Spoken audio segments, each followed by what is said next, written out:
How's it going, guys? My name is Jerry with Aesthetic Auto Detailing here in West Covina, California. And today I'm gonna tell you guys how it really is about being a detailer out here in LA. For people who don't know, Jerry, how long you been a detailer? I've been a detailer for 7 years now. Cool minute. Yeah. Even before COVID. Yeah, before COVID. I started in 2017. You're not a COVID baby detailer. Nah. All right, before COVID, bro, how was it, man? It was cool. I was, in the very beginning of it. So I started off with like friends and family, and then they started referring their people. And then it got to the point to where I was making my 2-week check from my job and 1 week in detailing. So that's when I kind of started taking it more seriously. So what I started doing is I started saving up my money. I'd make sure my bills were paid, but then I made sure that like I was throwing money to the side to get more equipment and stuff like that. So that's kind of how it started. And then COVID happened. Yeah. Did you see a huge spike of detailers right away or over time? I want to say over time, because when I started in 2017, I don't feel that it was as saturated as it is now.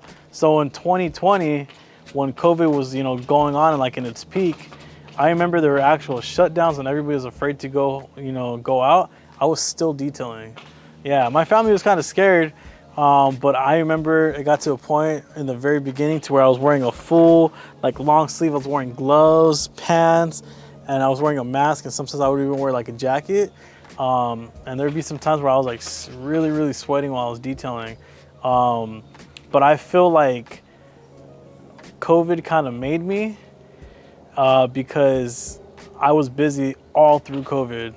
Not once was I like ever slow, because I feel like, I can't say the big detailers, but the people that clients were like relying on, they would call me and say like, oh, so-and-so told me that you're still detailing, and the guy that I was using, he doesn't want to detail right now. So that kind of helped me out a lot.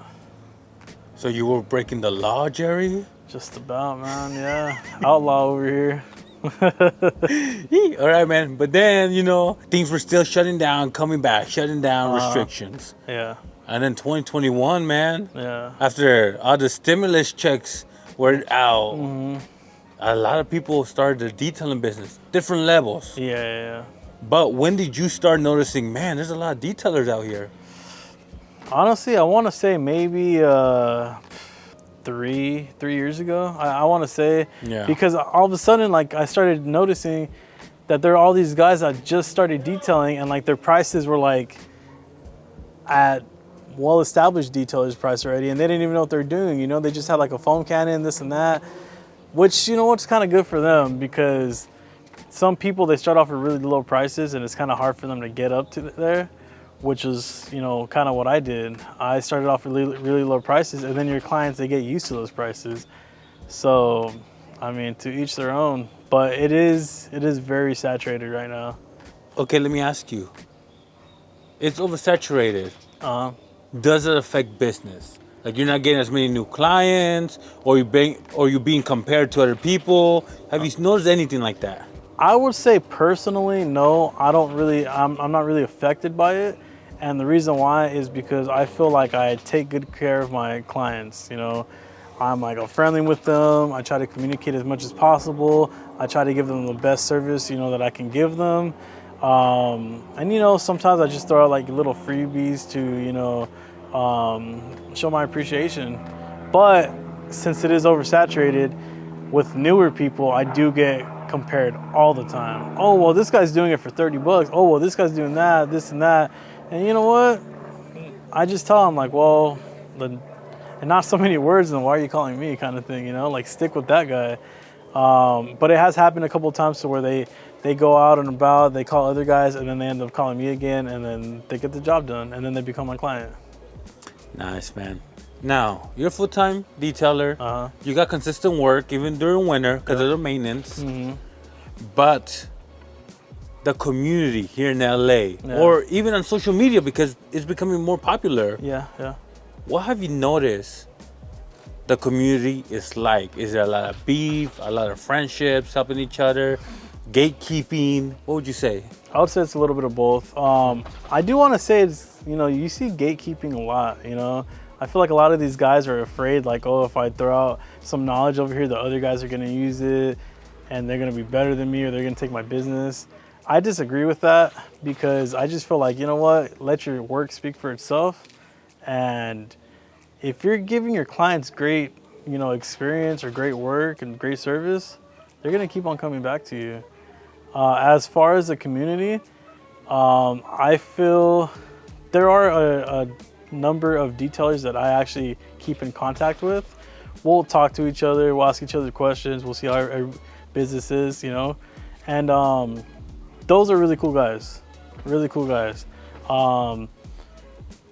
As far as when we post like a reel and, you know, sometimes like it kind of gets out there, this and that, man, sometimes you just see that negativity, man. You don't even have to be doing something wrong. You just do something different. And these detailers, they're out for you, man.